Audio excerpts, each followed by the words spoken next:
I don't know whose bad idea this was, but I approve and I'm on board.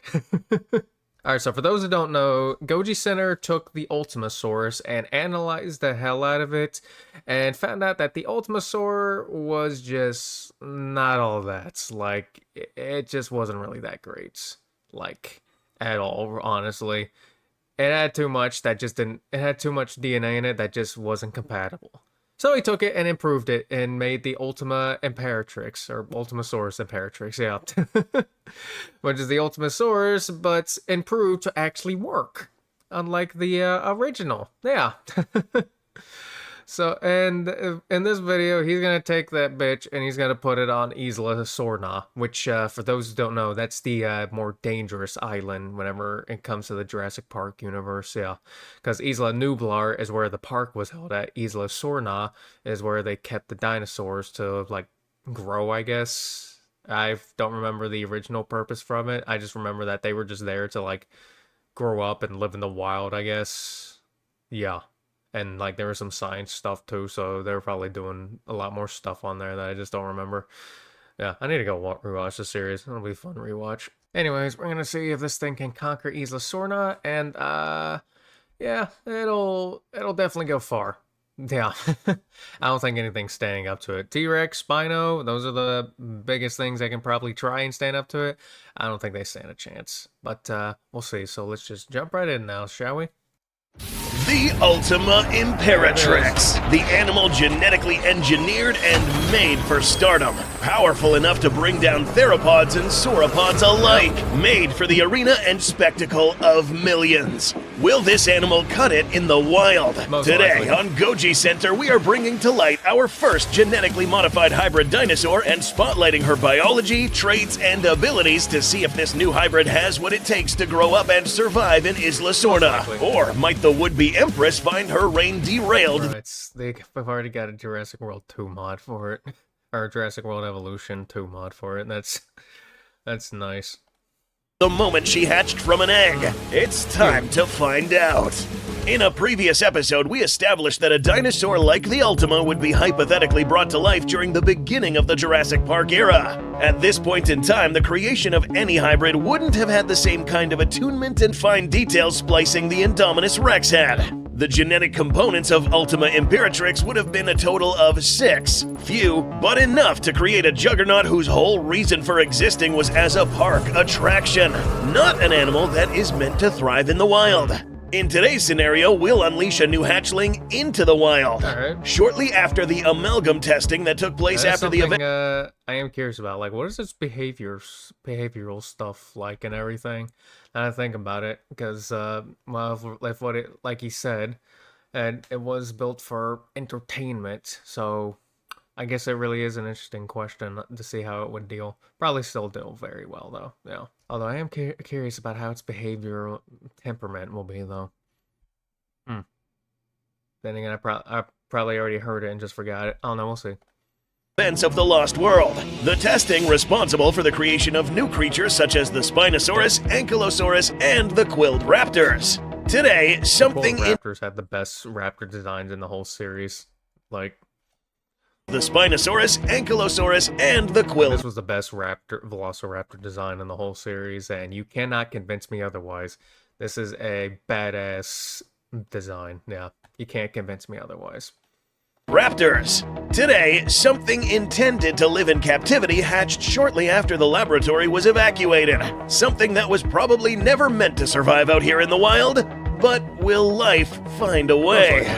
Hybrid name Ultima Imperatrix. Name meaning Ultimate Saurian Empress. At an infant state, she would be 1.3 feet in height in quadrupedal stance, 2.2 feet at facultative bipedal stance. Length 4 feet, mass over 22 pounds, diet omnivore, chiefly herbivore. Genetic components: Tyrannosaurus rex providing the endocranium, mandible, and neck. Triceratops prorsus providing cranium, upper back, shoulders, extra jaw musculature, and beak. Borealtopelta provides dorsal armor, osteoderms, lateral spines. Stegosaurus, osteoderm, subdermal armor on neck, thagomizer, pelvis.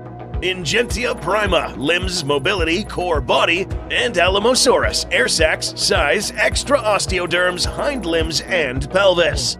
Before we move on, we'd like to invite you guys to play a fun little game while you watch the rest of this episode. Throughout this mini documentary, there will be 10 hidden redemption codes that will randomly appear. First 10 people to click the link below and enter the code will get a free audiobook copy of Prehistoria. In the spirit of walking with dinosaurs and presented by Goji Center's lead in-house researcher, this is a trek back 70 million years ago to showcase the life of a raptor like never seen before, after the life of one is upended by an encounter with a trio of dangerous predators. One part story, one part science, this is one for any dinosaur fan. Nothing gigantic starts like this. Most herbivorous dinosaurs start small upon hatching. Had the Imperatrix started out this small in the most dangerous environment on the planet, its fate might have been sealed before it even hatched. This is where T-Rex in the mix might cinch for it. Little known fact about dinosaur eggs is that theropods have some of the largest in the fossil record. Not only the biggest egg belongs to a theropod, but tyrannosaur eggs are nearly double the size of herbivorous dinosaurs. I didn't realize the size right here. That's, yeah, big egg. Similar in size to T-Rex as adults. This would give the hybrid a more developed form and larger body size upon hatching. Hitting the ground and running at almost 2 feet long and 5 pounds, the Ultima would be big enough to defend itself from smaller threats in the undergrowth, like mammalian predators and compies. Still, there are bigger threats in the forest, with millions of years worth of instinct teaching them how to kill young. Where the real issue comes in living long enough to get to its full potential, because well, the way it is right now, if a pack of raptors finds it, it is just done for right now. Like, it is just done. My dog's barking. And foul. I accidentally fucked up on the recording whenever I pressed the wrong buttons after pausing it. I paused it, unpaused it, and then accidentally did a toggle. Jesus. Alright. Bigger threats in the forest, with millions of years worth of instinct teaching them how to kill young dinosaurs before they become adults. All on her own, the would-be empress might be vulnerable to dilos, compipacks, and raptors. In an island crawling with vicious predators, this animal would find shelter close to one of the most dangerous herbivores to ever exist. How? If the Ultima manages to hear and locate a herd of nearby Triceratops, the Ultima could employ what is called Wasmanian mimicry.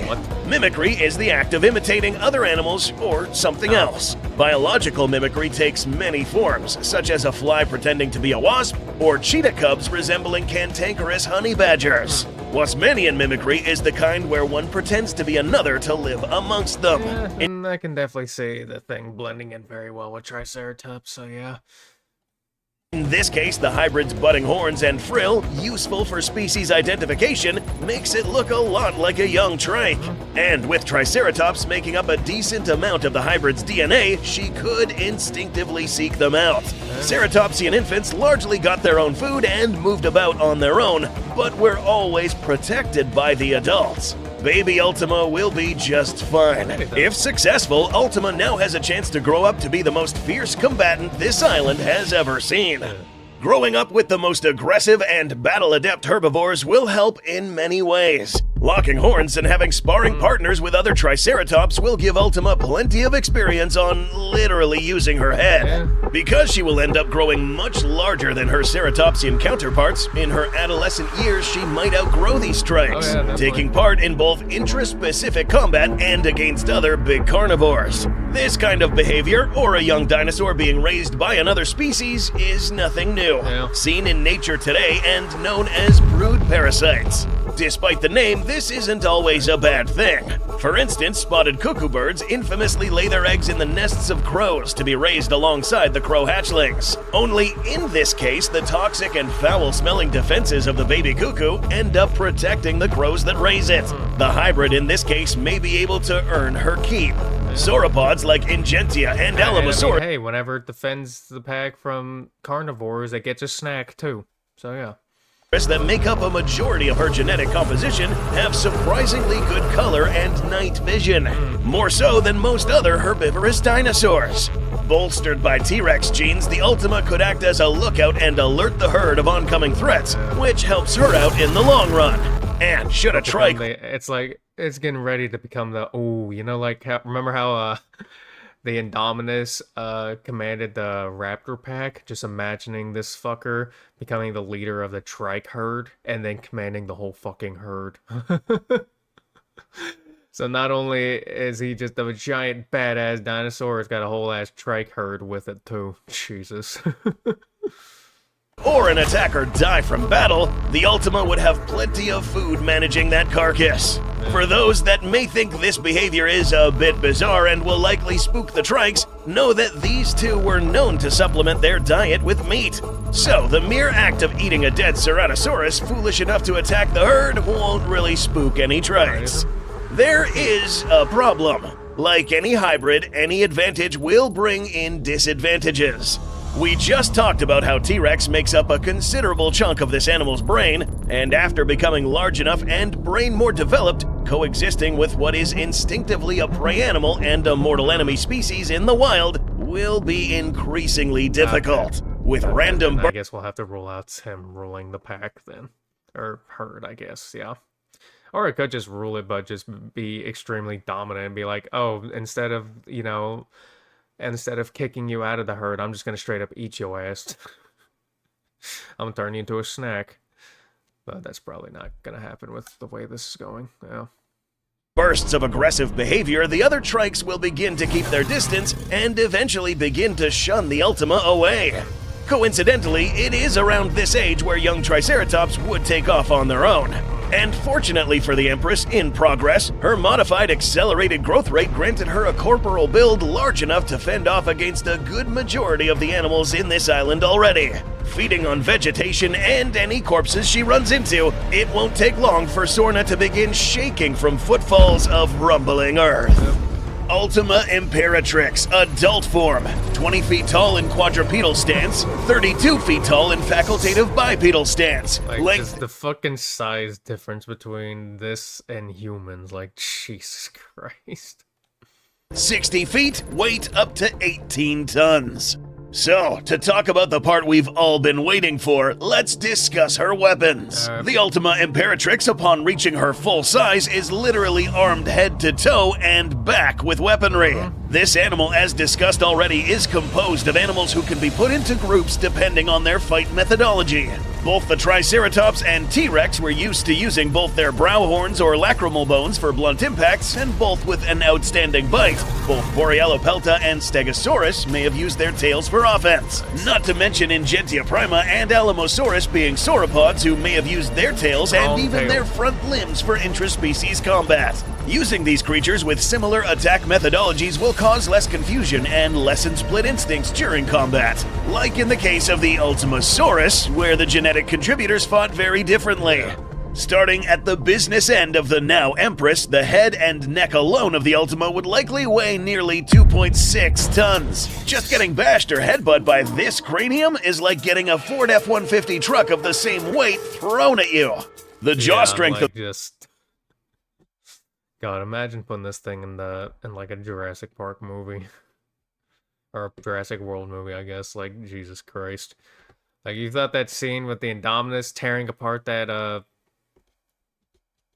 retrieval squad or whatever the fuck it's called was bad? Just imagining a squad of people going up against this fucking thing. Yeah, it would not go well at all. Of the Tyrannosaurus would be augmented and bolstered ICU, by... I think they're called ICU. I don't know. The enlarged jaw muscle attachment by the Triceratops DNA. That's right, if you didn't know, Ceratopsians actually come packed with some really strong bite forces. The frills on Ceratopsians serve many different purposes, but one of the earliest was to allow the major jaw muscles, the adductor mandibulae externus, more room to attach higher up on the skull. These massive herbivores used these traits to pulverize anything they got between their jaws. Scaling up to the size of the Ultima, the Empress could jump down with over 63,310 newtons of force. Assuming the Ultima is biting down with the middle portion of its jaw where the T-Rex-like teeth are, this could create forces in excess of 20,050 psi. If you can believe it, this bite might even get worse. Because for those teeth to sink in, so does that beak. Ceratopsians were no strangers to leveraging their sharp beaks for combat. This special bone, known as a predatory, some of the hardest bone in its body and laminated with keratin, could take and deal a lot of force. Mounted on this skull, the beak wouldn't bite down as hard as you might think because it is pretty far away from the middle portion of the mouth where the hardest bite force would be. Despite this, we estimate that this beak could still produce 9,700 psi, carving these sharp edges of the beak deep into the tissue like the most lethal shears ever seen in the animal kingdom. The Ultima comes packing a pair of prongs over 2 meters long, and putting all its force behind these sharp points is going to be lethal. Yeah. A stationary lunge or fencing maneuver with these horns. I just realized there's a fucking gladiator arena right here. There's a sneak peek to the Ultimasaurus versus Indom 2.0. Regardless, I'm just imagining it just walking around with like a human corpse just stuck on its horns, or like a leg or something. Jesus. Could potentially produce well over 20,401. Use it as like an intimidation tactic against the people and be like, see what happened to the last guy that tried to fight me? Didn't end up so well. I turned him into a snack. Newtons of force. In a perfect stab, this could land a blow of over 7,400 psi. It gets even worse if Ultima was managing to get some speed behind her. While she wouldn't be breaking any land speed records at only 9.5 miles per hour, being 18 tons turns her into a living freight train. Once up to full speed against a target too slow or incapacitated to get out of the way, her horns wind up striking with an imperial 29,000 psi. This wouldn't just punch a hole in something, but it would send shockwaves through the body that can rupture organs not even directly hit. Straight up. It sounds like it just shatters everything, like Jesus. Like getting shot with a sniper rifle, doesn't really matter where the bullet hits, just what's connected to it. This hybrid monstrosity is equipped with much more, so strap in because we're only just getting started. Going from the head to the arms, Imperatrix being a quadruped only increases the amount of muscle mass on those forelimbs. Sporting a robust shoulder blade and the same dense musculature early sauropods have for both walking and fighting with their arms, each of the Ultima's forelimbs weigh over 3.5 tons. Factoring in a reasonable swing speed, and a smack from the Ultima would be like getting clobbered by the biggest bear in history times 20. Jesus. Forces could range from 450 to as high as 800. Jesus, it just sounds like it just slaps someone's head clean off their shoulders, honestly. Like, Jesus Christ. And 67,000 newtons. This would be spread out across the impact site, comparable to a 50-mile-an-hour. Grab someone by the head and just crush it, like it's like some kind of Mortal Kombat fatality or something.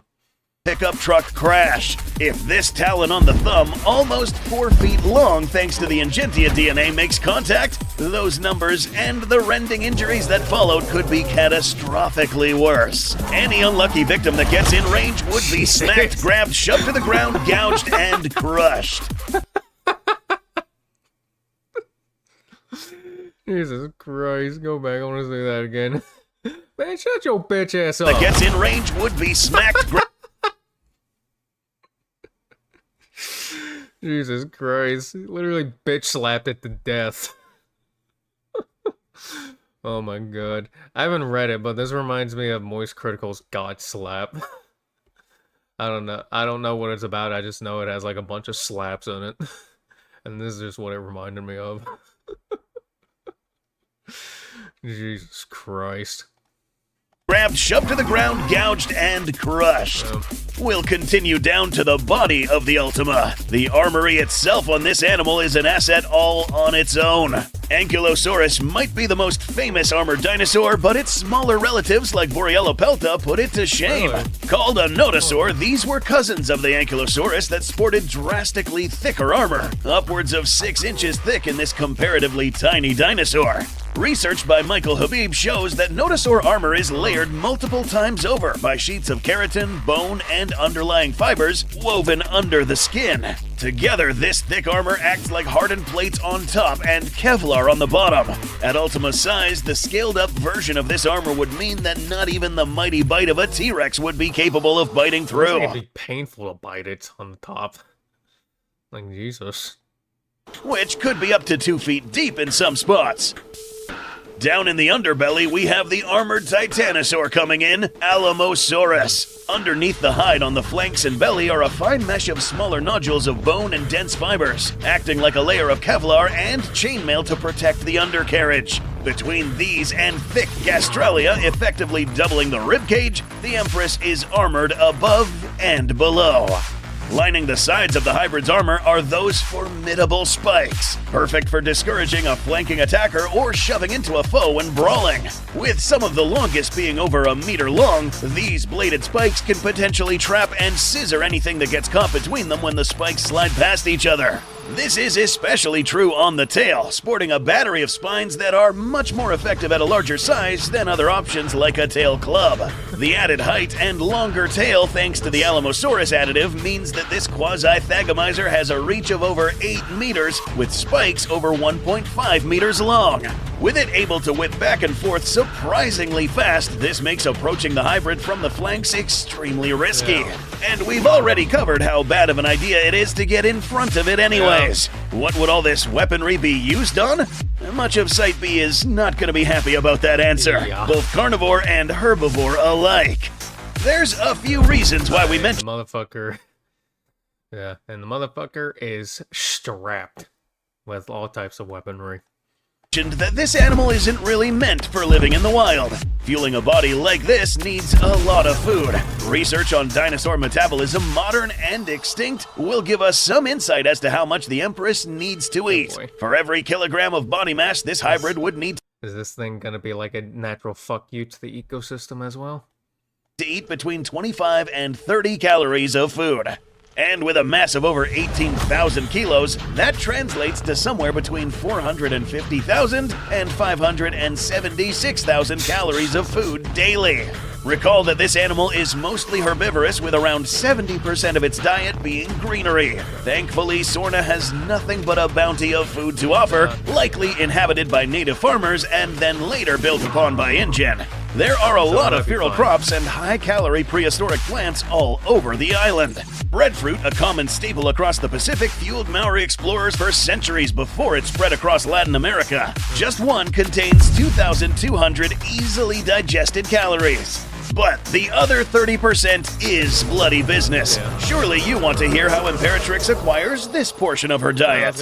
The Ultima Imperatrix would be what is called a hyper-carnivore. These are predators that certainly eat their fill of bloody meals. A modern example that might be a good comparison is the iconic grizzly bear. With a combination of ambush tactics and sheer stubbornness, the Ultima could still hunt a large number of the big dinosaurs on the island, crunching slower-moving stegosaurus necks and skulls between its jaws, or crushing an ankylosaur with stomps and swipes would provide it a meal for days. Should the hybrid come up against another predator, a defensive swing of that tail might end up netting it another meal. Just like grizzlies, the hybrid might also leverage its huge size and imposing stature to intimidate other predators from their kills. This behavior, called kleptoparasitism, is very common amongst predators big and small. Like, fuck you, I want your meal. Go fuck off before I turn you into one.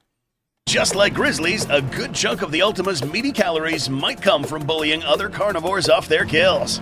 This no doubt will draw conflicts with the other two apex predators of the island. Any T-Rex she encounters might make a very fatal mistake of attacking what they might see as a rival predator or possible prey if they key into the Triceratops horns. I want to see how it stands against the Spino now, okay? If don't know better, they will probably avoid do very well, but still. Picking a fight, lest one of them gets widowed. This walking pile of aggro, however, the Spinosaurus is not only an apex predator in his own right, but one that goes out of his way to kill other apex predators.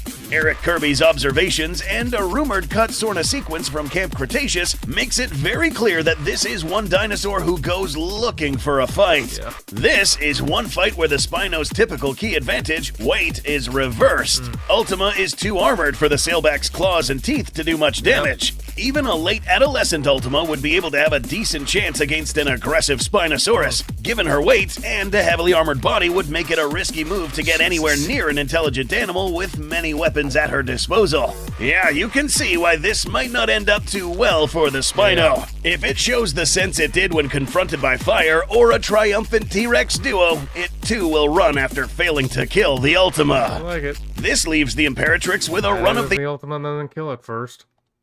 island in places that suit her, and any predators who survive an encounter with her will soon learn to avoid and give up kills if the giant gestalt monster arrives. The Ultima would be the apex predator and an apex scavenger. I like it. Staking out near popular game trails like the one we saw in the Lost World would make this even easier. And it is here she would also find a beast fit for the Empress. These same game trails and riverways are frequented by the island's Brachiosaurus and Mimicry herds. Upwards of 30 to 60 tons apiece. In real life, these were formidable animals. Their in-gen counterparts, however, have let's say a less impressive track record against theropods. Ramming those huge horns into the flank of a big target, bursting vitals, and rupturing blood vessels with the shockwaves, this would be more than enough to make quick work of giants multiple times her size. Now, note that this animal wouldn't taking a bulldozer to a damn building, small one or something. Actually, that might still be a